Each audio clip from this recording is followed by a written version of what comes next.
Thank you. ಇವತ್ತು ಏನು ನಾವು ಕಲಬುರಗಿಯಲ್ಲಿ ನಮ್ಮ ಕರ್ನಾಟಕ ಯುವಶಕ್ತಿ ರೈತರ ಮಕ್ಕಳ ಮಹಾಶಕ್ತಿ ಸಂಘಟನೆಯಿಂದ ಪತ್ರಿಕಾ ಸುದ್ದಿಗೋಷ್ಠಿಯನ್ನು ಕರೆಯಲಾಗಿದೆ. ಕಾರಣ ಜೇವರ್ಗಿ ತಾಲೂಕಿನ ಕೋಟ್ನೂರು ಗ್ರಾಮದ ಯುವ ರೈತ ಆನಂದ್ ಸಿದ್ದಪ್ಪ ತಳವಾರ್ ಇವತ್ತು ಆತ್ಮಹತ್ಯೆ ಮಾಡಿಕೊಂಡಿರುವ ಹಿನ್ನೆಲೆಯಲ್ಲಿ ಈ ಸುದ್ದಿಗೋಷ್ಠಿಯನ್ನು ಕರೆಯಲಾಗಿದೆ. ಇವತ್ತು ನಮ್ಮ ಜೊತೆಗೆ ಸುದ್ದಿಗೋಷ್ಠಿಯಲ್ಲಿ ಆನಂದ್ ತಳವಾರ್ ಅವರ ಪತ್ನಿ ಗಂಗಮ್ಮ, ತಾಯಿ ಕಸ್ತೂರ್ಬಾಯಿ ತಳವಾರ್ ಮತ್ತು ನಮ್ಮ ಕರ್ನಾಟಕ ಯುವಶಕ್ತಿ ಸಂಘಟನೆ ಜಿಲ್ಲಾಧ್ಯಕ್ಷರಾದಂಥ ಶಿವಕುಮಾರ್ ಸಾಗರ್, ನಮ್ಮ ಸಂಘಟನೆಯ ಗೌರವ ಅಧ್ಯಕ್ಷರಾದಂಥ ನೀಲಕಂಠರಾವ್ ಬಿರಾದಾರ್, ನಮ್ಮ ಸಂಘಟನೆ ಜೇವರ್ಗಿ ತಾಲೂಕಾ ಉಪಾಧ್ಯಕ್ಷರಾದಂಥ ಹನುಮಂತರಾಯ್ ಅಪ್ಪೋಜಿ, ನಮ್ಮ ಸಂಘಟನೆಯ ಜೇವರ್ಗಿ ದಕ್ಷಿಣ ಮತಕ್ಷೇತ್ರದ ಅಧ್ಯಕ್ಷರಾದಂಥ ಹುಲ್ಕಂಠರಾಯ್ ತುರಾಯ್, ಡೈರೆಕ್ಟರ್ ಇನ್ನಿತರ ತಾಲೂಕುಗಳ ಅನೇಕ ಮುಖಂಡರು ಕೂಡ ಇವತ್ತಿನ ಸುದ್ದಿಗೋಷ್ಠಿಯಲ್ಲಿ ಹಾಜರಿದ್ದೀವಿ. ಇವತ್ತು ನಾವು ವಿಶೇಷವಾಗಿ ರಾಜ್ಯ ಸರ್ಕಾರದ ನಡೆಯನ್ನು ಖಂಡಿಸ್ತಕ್ಕಂಥ ಒಂದು ಕಾರ್ಯವನ್ನು ಮಾಡ್ತೀವಿ. ಕಾರಣ ಇವತ್ತು ಜಿಲ್ಲೆಯಲ್ಲಿ ಅನೇಕ ಹಳ್ಳಿಗಳಲ್ಲಿ ಇವತ್ತು ಅನೇಕ ರೈತರು ಆತ್ಮಹತ್ಯೆ ಮಾಡಿಕೊಳ್ತಾ ಇದ್ದಾರೆ. ಇವತ್ತು ಕಲಬುರಗಿ ಜಿಲ್ಲೆ ಪೂರ ಅತಿವೃಷ್ಟಿ ಅನಾವೃಷ್ಟಿಯಾಗಿ ಇವತ್ತು ಸಂಪೂರ್ಣವಾಗಿ ಕಂಗಾಲಾಗಿರ್ತಕ್ಕಂಥ ರೈತರಿಗೆ ಯಾವುದೇ ರೀತಿ ಶಕ್ತಿ ಕೊಡ್ತಕ್ಕಂಥ ಕೆಲಸ ಸರ್ಕಾರ ಮಾಡ್ತಾಯಿದೆ. ಮುಖ್ಯವಾಗಿ ಆತ್ಮಹತ್ಯೆ ಮಾಡಿಕೊಂಡಿರ್ತಕ್ಕಂಥ ರೈತರ ಕುಟುಂಬಕ್ಕೆ ಸಾಂತ್ವನ ಹೇಳ್ತಕ್ಕಂಥ ಔದಾರ್ಯ ಇವತ್ತಿನ ಸ್ಥಳೀಯ ಶಾಸಕರು, ಲೋಕಸಭಾ ಸದಸ್ಯರು ಇವತ್ತು ಮಾಡ್ತಾ ಇಲ್ಲ ಅಂತಂದರೆ ಅವರ ನಡೆ ನಾವು ನಮ್ಮ ಸಂಘಟನೆ ಖಂಡಿಸ್ತೇವೆ. ಇವತ್ತು ಅನೇಕ ರೈತರು ಮೊನ್ನೆ ಇಲ್ಲೇ ಕಲಬುರಗಿ ತಾಲೂಕಿನ ಬಸವಪಟ್ಟಣ ಗ್ರಾಮದಲ್ಲಿ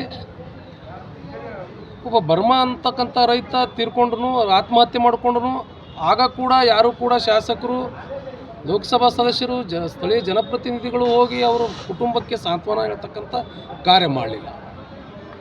ಇವತ್ತು ಮೊನ್ನೆ 19ನೇ ತಾರೀಕು ಜೇವರ್ಗಿ ತಾಲೂಕಿನ ಕೋಟ್ನೂರು ಗ್ರಾಮದಲ್ಲಿ ಆನಂದ್ ಸಿದ್ದಪ್ಪ ತಳವಾರ್ ಎಂಬ ರೈತ ಆತ್ಮಹತ್ಯೆ ಮಾಡ್ಕೊಳ್ತಾನೆ. ಆವಾಗಲೂ ಕೂಡ ಇವತ್ತು ಅವರ ಮನೆಗೆ ಹೋಗಿ ಅವರ ಕುಟುಂಬಕ್ಕೆ ಸಾಂತ್ವನ ಹೇಳ್ತಕ್ಕಂಥ ಕಾರ್ಯ ಇವತ್ತು ಶಾಸಕರು, ಲೋಕಸಭಾ ಸದಸ್ಯರು ಮಾಡಲಾಗಿದ್ದಾರೆ ಅಂತ ಇವತ್ತಿನ ಶಾಸಕರು ಮತ್ತು ಲೋಕಸಭಾ ಸದಸ್ಯರು ಮತ್ತು ಸರ್ಕಾರ ಅವ್ರದ್ದು ಇವತ್ತು ಸಂಪೂರ್ಣವಾಗಿ ವಿಫಲವಾಗಿದೆ ಅಂತಕ್ಕಂಥ ಮಾತನ್ನು ಇವತ್ತಿನ ಈ ಸುದ್ದಿಗೋಷ್ಠಿಯಲ್ಲಿ ನಾನು ಹೇಳೋಕ್ಕೆ ಇಷ್ಟಪಡ್ತೀನಿ.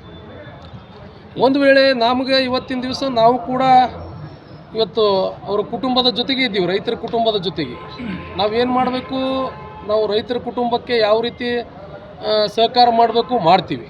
ಆದರೆ ಒಂದು ವೇಳೆ ಸ್ಥಳೀಯ ಶಾಸಕರಾದಂಥ ಡಾಕ್ಟರ್ ಅಜಯ್ ಸಿಂಗ್ ಅವರು ಮತ್ತು ಸ್ಥಳೀಯ ಲೋಕಸಭಾ ಸದಸ್ಯರು ಇವತ್ತು ಅವರು ಕುಟುಂಬಕ್ಕೆ ಸಾಂತ್ವನ ಹೇಳದೆ ಹೋದರೆ, ಅವರಿಗೆ ಪರಿಹಾರ ಕೊಡದೇ ಹೋದರೆ ನಾವು ಅವರ ವಿರುದ್ಧ ಉಗ್ರವಾದ ಹೋರಾಟವನ್ನು ಮಾಡ್ತಕ್ಕಂಥ ಕಾರ್ಯ ನಮ್ಮ ಸಂಘಟನೆ ಮಾಡ್ತಕ್ಕಂಥ ಮಾತನ್ನು ಈ ಸಂದರ್ಭ. ಇಲ್ಲಿ ತನಕ ಅಲ್ಲಿಗೆ ಭೇಟಿ ನೀಡಿಲ್ಲ ಸರಿ ಸಮಸ್ಯೆ ಬಗ್ಗೆ ಅಂತ ನೀಡಿಲ್ಲ ರೀ. ಸುಮಾರು 15 ದಿವಸ ಆಯಿತು ಕೋಟ್ನೂರು ಗ್ರಾಮದಲ್ಲಿ ರೈತ ತೀರ್ಕೊಂಡು ಆತ್ಮಹತ್ಯೆ ಮಾಡಿಕೊಂಡು. ಇವತ್ತು ಅವ್ರ ಮನೆಗೆ ಹೋಗಿ ಅವ್ರ ಕುಟುಂಬದ ಪರಿಸ್ಥಿತಿ ಬಡ ಕುಟುಂಬ ಅದ. ಈಗ ಗಂಡ ಸತ್ತನು, ಹೆಂಡತಿಗೆ ಮಕ್ಕಳಿಲ್ಲ. ಮೊದಲೇ ಅವ್ರ ತಂದೆ ತೀರ್ಕೊಂಡು ಅವ್ರ ತಾಯಿನೂ ಕೂಡ ವಿಧವೆ. ಇರೋದು 2 ಎಕರೆ 11 ಗುಂಟೆ, ಸುಮಾರು 8 ಲಕ್ಷ ಸಾಲ ಮಾಡ್ಕೊಂಡಿದ್ದಾನೆ ರೈತ.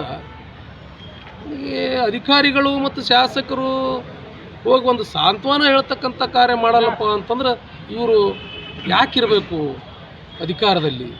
ನಿಮ್ಮ ಆಗ್ರಹ ಏನು ಸರ್? ಕೂಡಲೇ ಏನು ಸ್ಥಳೀಯ ಶಾಸಕರು, ಜೇವರ್ಗಿ ತಾಲೂಕಿನ ಶಾಸಕರು ಮತ್ತು ಸ್ಥಳೀಯ ಲೋಕಸಭಾ ಸದಸ್ಯರು ಅವ್ರ ಕುಟುಂಬಕ್ಕೆ ಸಾಂತ್ವನ ಹೇಳಬೇಕು, ಅವರ ಕುಟುಂಬಕ್ಕೆ ಪರಿಹಾರವನ್ನು ಘೋಷಣೆ ಮಾಡಬೇಕು. ಒಂದು ವೇಳೆ ಸಾಂತ್ವನ ಮತ್ತು ಪರಿಹಾರ ಮಾಡದೇ ಹೋದರೆ ನಮ್ಮ ಸಂಘಟನೆ ಬೀದಿಗಿಳಿದು ಹೋರಾಟ ಮಾಡ್ತದಂತಕ್ಕಂಥ ಮಾತನ್ನು ಹೇಳಿ, ವೈಯಕ್ತಿಕ ಶಾಸಕರ ಪರಿಹಾರ ವೈಯಕ್ತಿಕ ಎಷ್ಟನ್ನೂ ಕೊಡ್ಬೋದು. ಇವರು 5 ಲಕ್ಷದಿಂದ 25 ಲಕ್ಷವರೆಗೂ ಕೊಟ್ಟಿರ್ತಕ್ಕಂಥ ಉದಾಹರಣೆಗಳಿದೆ, ನಾವು ನೋಡಿದ್ದೀವಿ. ಬೇಕಾದವರಿಗೆ ಕೊಡಬಹುದು, ಬೇಡಾದವ್ರಿಗೆ ಕೊಡಬಾರ್ದು ಅಂತಕ್ಕಂಥದ್ದು ಏನಿಲ್ಲ. ಇವತ್ತು ಬಡ ರೈತರು ಇದಾರ, ಬಡ ಕುಟುಂಬ ಅದ, ಅವ್ರ ಮನೆಗೆ ಹೋಗಿ ಅವ್ರಿಗೆ ಸಾಂತ್ವನ ಹೇಳಿ ಅವ್ರಿಗೆ ಎಷ್ಟು ಅನುಕೂಲ ಆಗ್ತದೆ ಅವರಿಗೆ ಪರಿಹಾರ ಕೊಡ್ತಕ್ಕಂಥ ಕಾರ್ಯ ಮಾಡೋದು.